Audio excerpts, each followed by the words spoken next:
Hello and welcome. I'm Jon Garlick and I'm here with Chief Deputy Lynde Meeder, and this is Calhoun County's Most Wanted. Lynde, how are you? I'm doing great, John. We rarely get you on the show. I know. So this I is, try my best to stay off of it, and but I don't know today. why, because this is great. Yes, you're what's left, right? That's sorry. it. But so even though, a lot of the folks are up at an NSA conference, doesn't mean the work at the sheriff's office stops, does it? No, never stops. Your guys have been doing a really good job. Let's take a look at the count. All right. As far as previous count was at 4,928. This past, we've got a total of 8 more arrested, which makes it 4,936 for a total count. That's awesome. 4,936 people arrested since the show started because the citizens of Calhoun County are helping us out. That's right. And we can't do it without them. And so Sheriff's Office is doing something that kind of impacts the citizens, right? You're It does. working on It hasn't started yet, but it's in the process. So hopefully it's going to be starting within the next month or two of a renovation project, which is going to affect, other agencies, but will also affect, anybody, during visitation, and there may be some changes made up there, and so we'll try to keep everybody informed of what's going on as far as our jail renovation that's coming up, but it's needed, and we're excited to get it done. It's just the process may have a few bumps in the road. That's what change is, slow, painful, and incremental. That jail built in 85, Yes. 86. Yes. So it's well past a time for other renovations. It's had some, but not as major as this. This is going to be a big thing. This is going to be a major renovation as far as the intake area and the control panels, the surveillance panels, the tower. So it's going to be a major renovation, well needed, and like I said, it's going to be a slow process, but improves the science and technology of the jail, which improves the safety for both the inmates, officers, and the citizens. yes, right? Yeah. definitely. Well, we appreciate you working on that, and we're going to be right back here after the first half of our lineup, so stay here with us on Calhoun County's Most Wanted. And welcome to this week's edition of Calhoun County's Most Wanted. First up on our lineup this week, Nicholas Genova. Mr. Genova, last known to be living in Ohatchee, he's wanted for burglary, 3rd. And this is Keldon Chapman. Mr. Chapman, last known to be living in Weaver, he's wanted for a failure to appear on burglary, 3rd. And we'd like you to meet Jason Wright. Mr. Wright, last known to be living in Anniston, he's wanted on failure to appear on possessing a pistol by a person forbidden to do so. And this is Rosalind Montgomery. Ms. Montgomery, last known to be living in Anniston, she's wanted for failure to appear on theft of services 1st. And please meet Andrew Griffin. Mr. Griffin, last known to be living in Anniston, he's wanted for violation of the Sex Offender Registration and Notification Act. And this is Nicholas Williams. Mr. Williams, last known to be living in Anniston, he's wanted for theft of property 3rd. Take a look at Kashim Fawkes. Mr. Fawkes, last known to be living in Anniston, he's wanted for probation violation on possession of a forged instrument 2nd. That's it for the first half of our lineup. Stay tuned for the second half later in the show. Welcome back. We hope you saw somebody in the lineup that you know or know where they are, and if you do, call the Crime Stoppers number or call the Sheriff's Office and ask for Chief Lynde Meeder. She will pick them up. That's right. We have a really great guest with us here. We have Jennifer Maddox of the Community Foundation of Northeast Alabama, President and CEO. That is Of correct. the Community Foundation here in Northeast Alabama. So how are you? I'm good. I'm glad to be here. We're glad to Thank you for have you inviting here. me. So tell us a little bit. Our viewers may not know much about the Community Foundation, so tell us. I will. So the Community Foundation of Northeast Alabama is a not-for-profit organization that serves 9 counties. So we, of course, serve Calhoun County, where we are based, but we also serve DeKalb, Cherokee, Cleburne, Randolph, Clay, Talladega, St. Clair, and Etowah counties. Wow. And our mission is to achieve positive change through the generosity of donors, now and for generations to come. And the way that we do that is that we focus on 3 things: effective donor philanthropy, impactful grant making, and collaborative community partnerships. And so how it works is we create permanent endowments. And an endowment, for viewers that don't know exactly what an endowment is, it's when you take a set of money, a sum of money, and you set it aside and you dedicate it to a specific purpose, and then you use a little bit of it every year from the earnings when you invest it for that purpose. And over a period of time, 20 years or so, you've spent the original amount, but you still have the original amount. And you do it again and again, and so it's forever. And that's what an endowment is. And that's what we focus on, is building endowments. So we work with donors to create these endowments that either are for maybe a scholarship or for a fund that not-for-profits can apply for grants for, or maybe to support a specific charitable organization in our community, some of which have been on this program and have funds that are dedicated for them to receive that annual amount. And we also work with donors that want to help those kinds of things. So some people create them, and other people contribute to them. And so you can have a gift that's $25. We once had a gentleman, every time he got one of our newsletters, he sent in $5 money order. Oh. And it was really sweet. And a typical memorial gift is $25. Okay. But we've also had large gifts. We just learned of a large estate gift of $1 million that is coming to us, and it will be for educational purposes. But we've had larger gifts than that. So it's across the spectrum. We work with donors where they want to accomplish their charitable giving in our community and how we can help them figure out what to do with that. And then once we have those funds established, it's our job to make sure that we are spending those monies wisely for them, and we have grants, as I've mentioned before, that we ensure that they're spent wisely. So when a grant is given to a not-for-profit, for example, we know that it is spent wisely. And then we're also the community's charitable partner. So if you think of something that's charitable, we're probably connected to it. And you are, yes. And we are connected to it. We make those kinds of things happen in our community. So we're excited. We've grown a lot. We're 22 years old. And we started with $13 million in assets and 2 funds, and we're up to 230 different funds and over $60 million in assets. Wow. So, you know, if I can help donors achieve something that's a legacy that can be named in honor of somebody they love or care about, and to help people achieve that philanthropic goal, that's what we do. Now, and am I wrong in thinking that this community foundation morphed out of the Stringfellow Memorial Foundation? Okay. It did. Our history actually goes back to 1920 when Susie Parker Stringfellow wrote her will and left her estate to create a hospital for Anniston. And so after she passed away, which was only 5 days later, she knew she was dying. And then she left a life estate, which is a charitable gift that says somebody, in this case her husband, can live in my house. It was her house. So the Parker Bed and Breakfast, Duncan Parker was her father, and it's up on Tyler Hill. Okay. And Duncan built the Painted Lady that's next door to that house, and that's this house that she and her husband were living in when she died. She said, my husband can live in this house until he dies, and then it will be sold along with the house that they were building where Stringfellow is now, which is called Amazenica, which was never finished in her lifetime. All of her assets would go to building this hospital. And so her husband died 12 years later. It took 6 years to sort out the estate.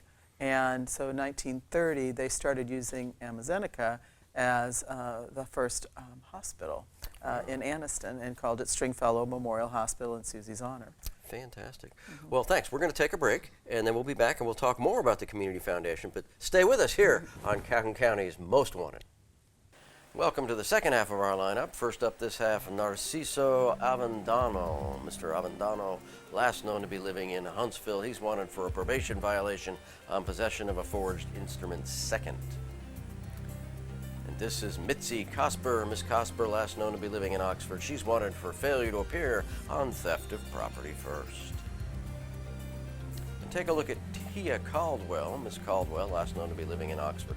She's wanted on failure to appear for obstruction of justice using a false ID. And this is Ted Brooks. Mr. Brooks, last known to be living in Anniston. He's wanted for failure to appear on unlawful manufacture of a controlled substance. And take a look at Jasmine Fleming. Miss Fleming, last known to be living in Lincoln. She's wanted on a probation violation for possession of a controlled substance. And meet Earl Pickett. Mr. Pickett, last known to be living in Talladega. He's wanted on a probation violation of possession with intent to distribute. And that's it for our Crime Stoppers cases, or rather for our cases this week. Please, if you have any information on these folks, call Crime Stoppers at 1-833-251-7867. And we hope you saw somebody in that half of the lineup. And if you did, call Chief Meeder. She's ready to take them away. We're here with Jennifer Maddox, President and CEO of the Community Foundation of Northeast Alabama. Well endowed. The foundation, well endowed, based in a history of philanthropy that goes back to the early 1900s. That's right. With Miss Stringfellow. Yes. And so now you're going to tell us Yes. what you guys do with all that money. We do. So one of the things that we do is we manage scholarships. Donors create scholarships. And right now, it's a great opportunity to apply for a scholarship at the Community Foundation. It's easy to know how to get to our website. It's our acronym, cfnea.org. And scholarship applications are due March 1st. We will be distributing $230,000 this year in first-time scholarships, and we have 50 opportunities. So the average scholarship's about $5,000. So if you know somebody that, and it's not all high school students that are graduating, but most of them are, but there's a few. So looking at opportunities to get a scholarship, apply on our website by March 1st. We also are distributing about $250,000 in grants available to not-for-profits in our region. And we have a two-step process. The pre-application is due February the 15th, again on our website. And the application itself, which you have to be pre-approved to apply, is due March the 15th.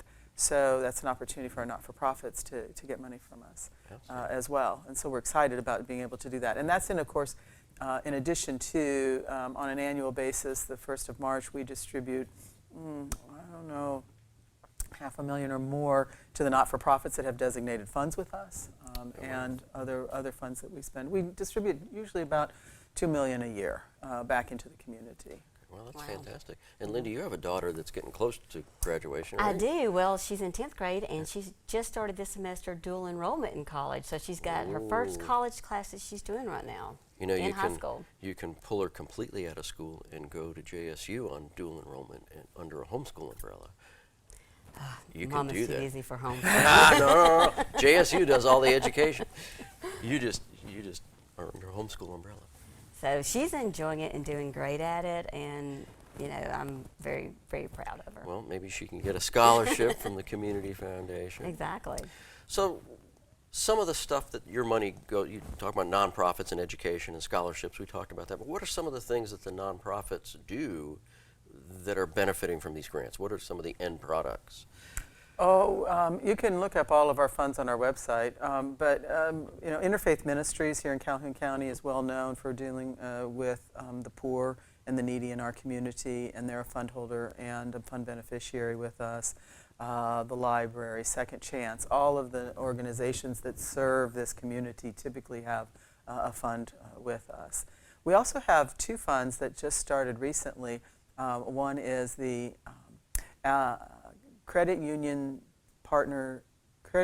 Helping Hands Foundation Fund. It's a hard one to remember. That is based on two credit unions, Alabama Teachers Credit Union and Family Savings Credit Union, putting money in to meet needs of people. And you can apply for help. If you are over 65 or disabled and you need some type of home repair or something to be able to live in your home and you don't have the money to afford it, you can go to our website, you can apply online, they screen them, and they pick people that they're going to help. Oh, wow. And we also have the City of Anniston Fund with us, and they have a program called Anniston Changers that does something similar as well. And so if you live in the City of Anniston, in Credit Unions Fund, it's around the community, so you have to look at the guidelines. But if you need help, you can get help in that way. That's awesome. So people can just go to your website, look at what's available. Can folks come down and talk to you? Can you go to your office? So tell us where your office. So we're on the corner of 12th and Quintard in Anniston, in the Anniston Tower building, and we're on the first floor. So it's 1130 Quintard Avenue, Suite 100. Outstanding. And that website again? Is CFNEA, our acronym, .org. Outstanding. So just quickly, if you would, review the programs that people can apply. So we got scholarships. We got scholarships, we have grants, we have home needs as well. And then if there's something that you are needing to talk about and aren't sure, call us. Home needs, we still have Habitat for Humanity around? We do, and they have a fund with us. Okay, very good. So if you want to help ensure the longevity of a not-for-profit in the community that you care about, making a contribution to one of the funds can achieve that for them. So great. So if you have money available, if you're doing your estate planning, you can create a fund That's right. with the community foundation, and there's probably some tax advantages in that. I'm Definitely tax advantages. sure. in that. So you can do that, and they contact you when they need to. That's correct. Fantastic. So give us the website one more time. CFNEA.org. CFNEA.org. So there you go. We appreciate you being here on the show with us, Jennifer. If you need anything, contact the Community Foundation. They're here to help. And we've got our Crime Stoppers portion coming up and the Crazy Criminals. So stay with us on Calhoun County's Most Wanted. And welcome to the Crime Stoppers portion of our show, where we ask you to help us on the following cases. Between February 1st and February 2nd, a 1999 blue Chevrolet Silverado and a Sears rototiller pull-behind lawn tractor attachment were stolen from a residence on Rocky Hollow Road in Jacksonville. And between November 1st and January 15th, 2 electric guitars, amplifier, 2 propane tanks were all stolen from a storage unit on Friendship Mini Storage in Oxford. And that's it for the caseloads. If you have any information on these cases, please call Crime Stoppers. That number 1-833-251-7867. Stupid! You're so stupid! Lynde, you know what time it is? I do know what time it is. It's Crazy Criminal time! All right, so you got it. Tell us all about this crazy criminal. Well, there's a guy in Pittsburgh. Pittsburgh. Yes, and you see him on the See screen, that? which I don't know if you do see him on the screen, and you'll understand why. I see. He went into 2 banks and robbed both of the banks. Even no disguise, nothing like that. Looked into the surveillance cameras, smiled into surveillance cameras, and was shocked that evening when he was apprehended by law enforcement because he said, I had the juice on my face. Oh, the juice. Yes, so he thought because lemon juice is supposed to cover ink that it would black out his face and be invisible and wouldn't see him on video. Lemon juice. Lemon juice. He must have got that off the internet. I'm not sure where he got that from. And he looks a little shaky. He's waving that gun around, right? He's like waving the gun around, but he thinks he's invisible. He thought he was invisible and was shocked, so I'm not sure. I bet it burned a little bit putting lemon juice on your face. I'll bet Maybe it it was did. good for his skin or something, I'm not sure, but it didn't get him away with the robberies. There you go. So, if you're going to break the law, stay away from the fruit juices. Well, Lynde, before we break, I know you guys are hiring down there. It's a good pitch to come work for the sheriff's office. Yes, please. Just go to our website. We've got applications. We are hiring in community corrections and also, I'm sorry, not community corrections, but communications and corrections. There's a combination of the 2. Yes. So dispatch or working in the jail, both Yes. great careers for those folks just getting out a criminal justice degree. You can go to the sheriff's office and get a good start. And you're not hiring on patrol? We are hiring on patrol. We've got several in the FTO program, and I think we are down 2, maybe 3 slots on the patrol side, but a lot are in the FTO program. But we are hiring in every division, and we also had an internship as far as a little program set up with Talladega College where they came down and we did a day activity with them, and so we're hoping to get some applicants from that. Outstanding. So visit the Sheriff's Office website. A great career in law enforcement. Sheriff's Office, great place to work, good benefits, good retirement, nice people. So that's it. Thank you, Lynde, for being on. The rare time that we can get you I here. know. Maybe the sheriff will be here next week. And we hope to see you again next week, but not in the lineup here on Calhoun County's Most Wanted.